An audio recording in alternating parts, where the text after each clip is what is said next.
Um momento mágico, um retorno mágico do Clube Atlético Mineiro e uma vitória que foi arrancada na marra, no talento e na força da arquibancada. Aliás, o Atlético é um privilegiado por ter a torcida que tem e que teve papel fundamental na construção do resultado ontem à noite no Mineirão. Vamos falar da quarta vitória seguida do Galo no Brasileiro, das dificuldades que o time teve contra o São Paulo, o porquê de todas essas dificuldades numa noite de despedida do Hever. Vamos falar do que está sendo esse retorno, do que está sendo o trabalho do Filipão. Hoje o vídeo é sobre o Galo, que entra na última rodada ainda com condições de ser campeão brasileiro. É difícil, mas é possível. Like no vídeo, se inscreva no canal, ativa o sininho, vem com a gente rumo a 140 mil inscritos por aqui. Palpites para hoje, um domingo cheio, pegando 2 jogos aí. Meus palpites de vitória do Grêmio na despedida do Soares da torcida do Grêmio, no último jogo do Tricolor como mandante, e empate em Curitiba entre Furacão e Peixe. Todos os jogos do domingo estão disponíveis no Aposta Ganha para você palpitar agora. Link no primeiro comentário. Clica lá, faz o cadastro, faz a sua fezinha com responsabilidade. Aproveita esse domingão. Beleza? Então vamos. Campanha do Galo no retorno. 39 pontos. Para você ter uma ideia, o Botafogo, que era o líder do campeonato, tem 16 pontos no retorno apenas. O Atlético tem mais que o dobro. O Botafogo tem a terceira pior campanha do retorno. Era aquele líder disparado que ninguém ia alcançar. O Atlético já passou e o Botafogo já está comendo a poeirinha aí. O Atlético tem a melhor campanha. Dependendo do resultado de hoje, mesmo se o Palmeiras vencer hoje, o Atlético ainda terminará o retorno à frente. O Atlético já garantiu a melhor campanha do retorno. Pode ser uma vantagem de 4 pontos para o Palmeiras, pode ser uma vantagem de 7 pontos para o Palmeiras, que tem a segunda melhor campanha do retorno, e o Flamengo vindo atrás. Então, é uma campanha de 12 vitórias, 13 empates, 3 derrotas, 29 gols marcados e 11 gols sofridos. Então, o Atlético, ele tem o melhor ataque do retorno, seguido do Flamengo, que tem 27. Melhor ataque do retorno. Não, seguido do Palmeiras com 28 e do Flamengo com 27. E tem a melhor defesa do retorno, que tomou 11 gols apenas no retorno. O Palmeiras tem a segunda melhor defesa do retorno com 15 gols sofridos. Flamengo tomou 16, Red Bull Bragantino tomou 16. São números incontestáveis, com aproveitamento acima de 70%, de um time que encaixou. Filipão conseguiu encaixar o time e a partir desse momento o Galo se tornou uma máquina de vencer adversários. O Galo vinha de uma sequência, ali no início da era Filipão, de 10 jogos sem vencer. Com o Filipão foram 9. E, de repente, desde aquela... Acho que o ponto de virada é o jogo contra o São Paulo, no Morumbi, que é a estreia do Lucas, inclusive, né? O Lucas entra no segundo tempo, acaba cometendo um pênalti, e o Galo ganha o jogo dentro do Morumbi, e ali começa uma arrancada que teve percalços, que teve a derrota para o Coritiba, dentro de casa, que teve a derrota do Clássico, primeiro Clássico contra o maior rival dentro de casa, o Atlético acabou perdendo numa infelicidade, num gol contra no final, mas é um segundo turno muito forte. É um segundo turno de um Atlético que chega nas últimas 5 rodadas do campeonato, ganhando 4 jogos, podendo terminar o campeonato, e eu apostaria que terminará com 5 vitórias consecutivas. E podendo ser o campeão brasileiro. Já acho que é mais complicado pela combinação. Ficou complexa a vida do Palmeiras, mas por que não? Porque o Fluminense, mesmo não levando alguns titulares hoje para São Paulo, não pode ter a performance e a postura que teve o São Paulo ontem. Eu acho que é possível acreditar. Então o Atlético, ele encaixou. O Atlético viu a sua dupla de ataque, Hulk e Paulinho, a partir do momento desse encaixe, crescer ainda mais de produção. O Atlético terá o craque do campeonato, tá? Se vão dar o prêmio pro Hulk, se vão dar o prêmio pro Paulinho, vamos ver. Primeiro turno do Paulinho foi um primeiro turno ruim. Então, assim, nessa briga com o Tiquinho ganhou as primeiras eleições mensais de craque do campeonato e o segundo turno desabou, como o Botafogo inteiro. Paulinho foi o contrário. Paulinho teve um primeiro turno ruim, de muitas críticas, e o segundo turno dele é um assombro. E tem 19 gols no campeonato. E você tem o Hulk com 26 participações em gols. É muita coisa, né? São 15 gols e 11 assistências e desequilibrando. Ontem nem teve uma grande noite assim, mas desequilibra. É o cara que resolve o jogo mesmo se não estiver numa noite muito inspirada, mesmo se estiver apagado do jogo, como esteve em alguns momentos. Então, o prêmio vai ficar em BH. Ou vai ser pro Paulinho, ou ele vai ganhar artilharia e craque do campeonato, ou ele vai ficar com a artilharia e o Hulk vai ser eleito craque do campeonato. Acho que não vai dar para fugir disso. Acho que o Endrick tem que ser lembrado e vai concorrer, claro. Acho que o Soares tem que ser lembrado e vai estar na disputa também. Mas, para mim, o craque do campeonato ou é o Hulk ou é o Paulinho. E eu tendo a colocar o Hulk como craque da competição, um jogador que desequilibra, que finaliza, que conclui e que também dá muita opção e que também gera muita jogada e que também coloca companheiros na cara do gol, que também é garçom, como 11 assistências no campeonato a gente já registrou aqui que ele tem. E ontem, o Atlético pegou um São Paulo muito forte. A postura, a atuação, a entrega, o número de chances criadas. E aí vamos falar muito do segundo tempo, porque o primeiro tempo foi um primeiro tempo de poucas chances, tá? Para os dois lados. Então o primeiro tempo não tem muita coisa aqui para a gente destacar. Tem um chute do São Paulo no gol, uma bola no alvo e nenhuma do Atlético. Segundo tempo não. Segundo tempo o jogo muda de figura. O São Paulo chega com 4 finalizações no alvo. O Everson salva, tem uma bola no início do segundo tempo do Luciano que o Everson faz uma defesaça e, aliás, precisamos falar, temos grandes goleiros no campeonato. Lucas Perry foi um dos melhores goleiros ou o melhor goleiro do primeiro turno do campeonato. Caiu grandemente no segundo turno. Você vai falar do Léo Jardim do Vasco, você vai citar vários goleiros, tem que citar o Everson. Tem que citar o Everson como um dos melhores goleiros do Campeonato Brasileiro e ontem, de novo, o Everson teve uma participação importante. E aí, no segundo tempo, o Igor Gomes sai. Acho que o Atlético ontem tinha alguns jogadores. Ontem ele faz uma mudança de esquema, né? O Filipão, ele posiciona o Igor Gomes na direita, ele posiciona o Paulinho na esquerda, traz o Zarate para dentro, mas, por exemplo, o Igor Gomes me parecia muito cansado ontem. Edenilson me parecia muito cansado. O pênalti que o Mariano comete me parece também fruto de um desgaste. Claro, uma tomada de decisão ruim, mas acho que tem um fator físico aí, porque o Atlético vinha de 2 atuações muito fortes contra Grêmio e Flamengo. 2 vitórias muito contundentes por 3-0, e nós estamos falando de um final de temporada, de um Atlético que está acelerando o retorno inteiro. Então eu acho que ontem o componente físico tornou as coisas mais difíceis para o Atlético, além do comportamento do São Paulo. São Paulo ganhou a primeira fora de casa na rodada passada contra o Bahia. Mas se você pegar todas as atuações como visitante dentro do campeonato, talvez a de ontem tenha sido a melhor do São Paulo. Ah, foi mala? Ah, rolou incentivo? Eu não sei. Mas o São Paulo ontem, para um time que já está livre, que não tem mais nenhum risco, o São Paulo mostrou uma pegada incomum para os parâmetros do futebol brasileiro, porque geralmente aqui a galera dá uma acomodada, né? O time correu muito. São Paulo nessa temporada correu muito para ser campeão da Copa do Brasil, correu muito para conseguir viradas na Sul-Americana, acabou conseguindo contra o São Lourenço, não conseguindo contra a LDU. Mas depois no Campeonato Brasileiro, tanto que o São Paulo ficou até a antepenúltima rodada ali com um riscozinho pequenininho e tal, mas porque ele deixou em alguns jogos de demonstrar a força que mostrou ontem, por exemplo, no Mineirão. Então fugiu desse padrão. Não sei o motivo, mas fugiu. E que bom para o São Paulo e que bom para o campeonato que tenhamos uma equipe como o São Paulo, já livre de qualquer risco matemático, levando tão a sério um jogo que é tão importante, que é tão decisivo para a parte de cima. Então, ontem o São Paulo faz um jogo melhor que o Atlético. Ontem o São Paulo tem mais posse de bola, ele termina o jogo com mais finalizações. Se você pegar o número total, ele finaliza mais que o dobro em relação ao Galo ontem. Foram 16 finalizações do São Paulo, 5 delas no alvo contra 7 do Atlético, 2 no alvo. As 2 entraram. O chute do Hulk da entrada da área e a finalização do Paulinho cara a cara para dar a vitória ao Atlético ontem no segundo tempo. Então o São Paulo vendeu caro. O São Paulo foi um adversário muito difícil para o Atlético Mineiro enfrentar ontem dentro do Mineirão. E aí você teve domínio do São Paulo, você teve alguns jogadores do Atlético sentindo o acúmulo físico de jogos anteriores, e isso gerando talvez também uma falta de inspiração, como por exemplo o Hulk em boa parte do jogo, mas o Atlético tem alguns diferenciais. Tem o encaixe desse time, que já falamos, o trabalho do Filipão. Precisamos respeitar um cara com o currículo, com a história, com a trajetória de Luiz Felipe Scolari. Essa coisa de aposentar profissionais, essa coisa de decretar fim de carreira de alguns profissionais que a gente muitas vezes se arvora em fazer, o Filipão vai lá e esfrega na cara de todo mundo. Vocês estavam errados.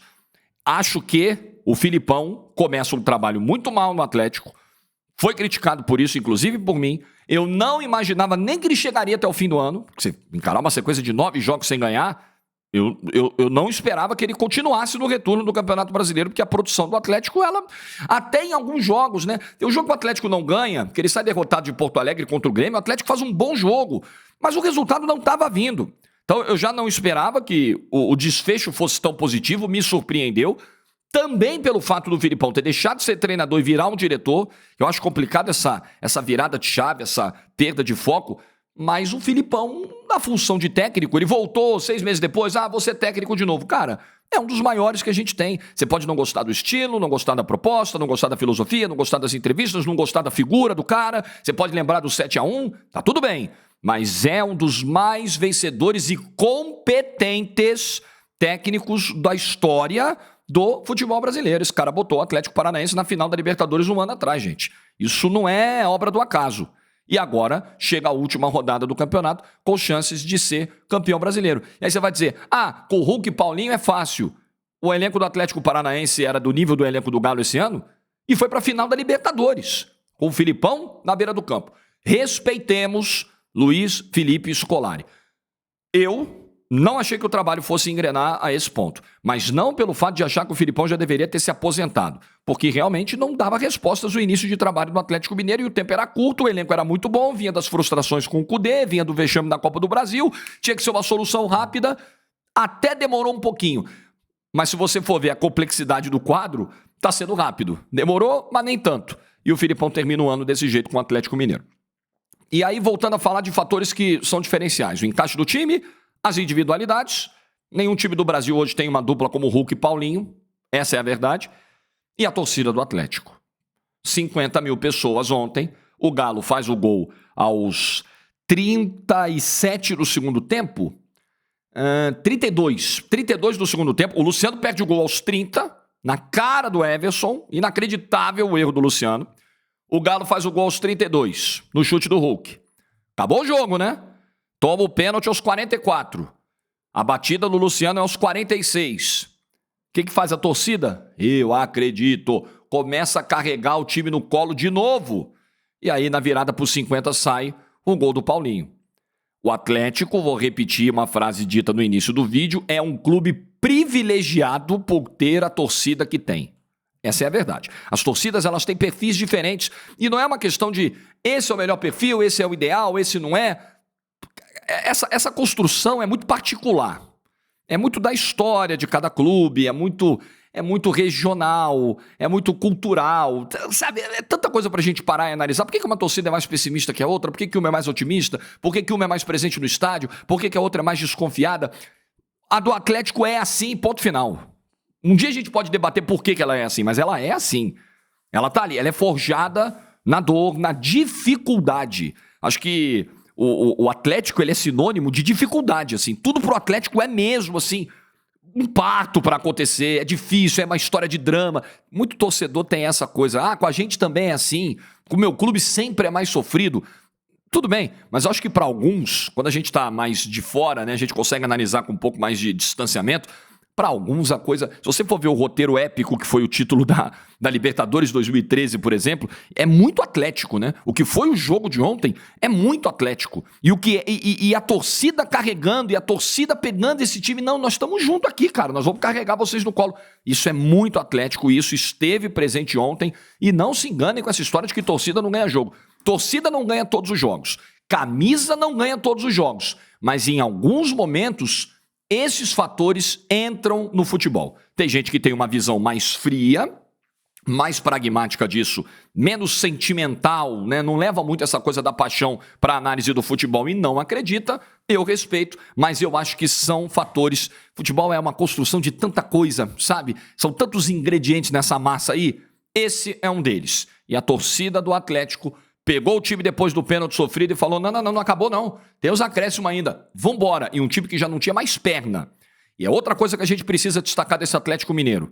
Ontem, repetindo, o desgaste acumulado das vitórias contra a Grêmio e contra o Flamengo pesou e esse time foi pra cima do jeito que deu, com as energias que tinha, com as forças que tinha, com o gás que tinha, com comprometimento. A diferença de um time que tem sede, e acho que isso vem muito do comando, acho que isso vem muito do seu treinador, acostumado a títulos, um treinador que nunca vai ter uma equipe passiva. Você imagina, presta atenção, você gosta do Filipão ou não? Vamos concordar comigo aqui, que eu acho que isso aqui não dá pra fugir. Você imagina uma equipe do Felipão numa reta final de Campeonato Brasileiro, mesmo que as chances de título não sejam tão grandes aqui, assim, você imagina uma equipe do Felipão passiva? Você imagina uma equipe do Felipão tomando 4-3 quase duas vezes seguidas, no espaço aí de uma semana, 2 semanas? Você imagina a equipe do Felipão abrindo o placar aos 55 e tomando aos 52 e tomando gol aos 55 do vice-lanterna rebaixado do campeonato? Vocês imaginam mesmo? Eu acho que não é só uma questão de qualidade. O Atlético tem mais qualidade do que o Botafogo, que era o líder do campeonato, que é o referencial hoje, né? De um time que liderou e que hoje saiu dessa condição. O Atlético tem mais qualidade, mas o Atlético tem mais sede. O Atlético tem mais postura. O Atlético tem mais jogadores acostumados a momentos de decisão. Jogadores que foram campeões e que gostam e que querem ser campeões de novo. E o Atlético tem um treinador na beira do campo campeão do mundo. Claro que isso faz diferença, gente. Então a postura do Atlético é muito reflexo da sua torcida e do comando que esse time tem na beira do campo. E foi isso que nós vimos ontem. Nada indicava, porque o time não tinha mais perna. Quando toma o gol, puxa vida, acho que não vai dar mais. E deu. Porque esse é o comportamento de um time que está brigando, que olha para a matemática e vê, é difícil o Palmeiras perder esse título.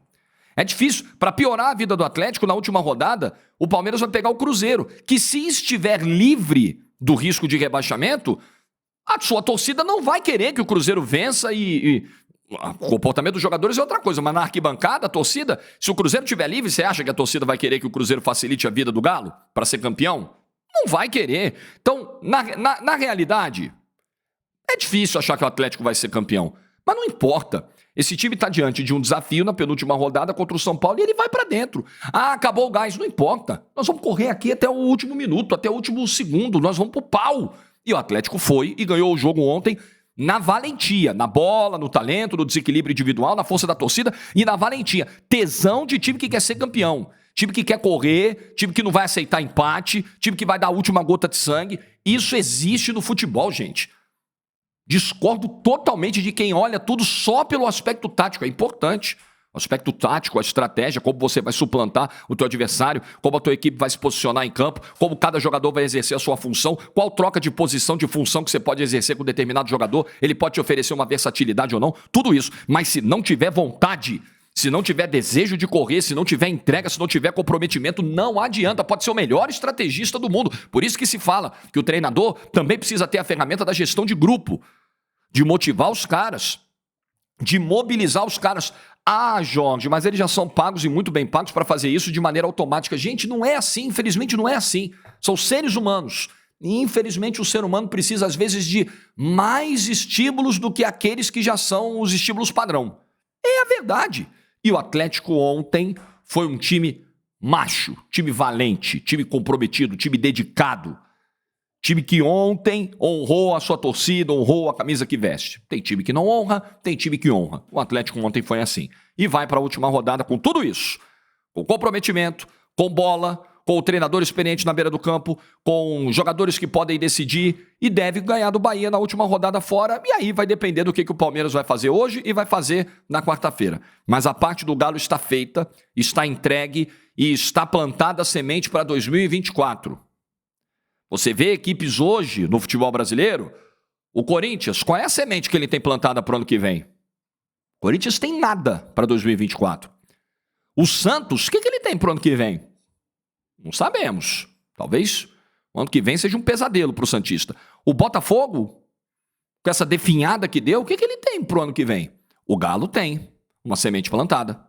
O Flamengo com o Tite tem uma semente plantada. O Palmeiras não sabemos, porque talvez o Abel saia, e a gente sabe que muito dessa era vencedora do Palmeiras está centrado na figura do Abel, nem tanto pelo planejamento da diretoria, que erra bastante, nem tanto pela força de qualidade, de profundidade do elenco, que é curto na mão do Abel, e o Abel faz limonada com meio limão. Mas o Atlético você vê, o Atlético tem semente plantada para 2024. O Atlético termina 2023 com um futebol fantástico, de altíssimo nível. Talvez ele não seja o campeão, mas se você pegar as equipes do G6, não é só do G4 não, vamos até o sexto lugar, a galera que vai para a Libertadores. Ninguém vai terminar 2023 jogando tanto futebol quanto o Atlético Mineiro, com uma dupla de ataque tão espetacular quanto a do Atlético Mineiro, provavelmente tendo o craque e o artilheiro da competição. Talvez não seja campeão pelo detalhe, mas jogou, especialmente no retorno, um futebol de campeão e deve terminar esse retorno com 42 pontos. Cara, isso é uma loucura. 42 pontos deve ser, porque eu acho que o Galo ganha na última rodada a pontuação atleticana no retorno do campeonato. De dar orgulho, viu? De dar orgulho à torcida e de dar gosto de ver. A não ser para quem tá brigando contra o Galo pelo título, a não ser para quem é cruzeirense, mas para quem gosta de futebol, deu gosto de ver o que o Atlético Mineiro fez ontem e o que o São Paulo fez ontem. Honrou o espetáculo, dignificou o espetáculo e foi um grande adversário e superior ao Atlético em grande parte do jogo. Tá feita a análise de Galo 2, São Paulo 1. Parabéns à massa e vamos ver esse domingo aí de Brasileirão que vai ser insano. Vai ser uma loucura. Estejamos prontos, remedinho, calma, respira e vamos encarar essa penúltima rodada aí do Brasileirão. Like no vídeo se você ficou até o final. Peço um favor, você que é atleticano, atleticana, nem sempre aqui a gente tem vídeo sobre o Galo, tem muitas pautas, então se você gostou da análise aqui, pega esse vídeo, compartilha, joga nos grupos atleticanos. Para mim é sempre um prazer, cara, falar do Galo. Eu gosto demais do Clube Atlético Mineiro, tenho uma enorme simpatia por esse clube. Então, se você curtiu a análise aqui, se você discorda de algum ponto, deixa nos comentários, mas compartilha esse link aí, manda para os seus atleticanos parceiros aí, tá bom? Juízo, bom domingo, tchau!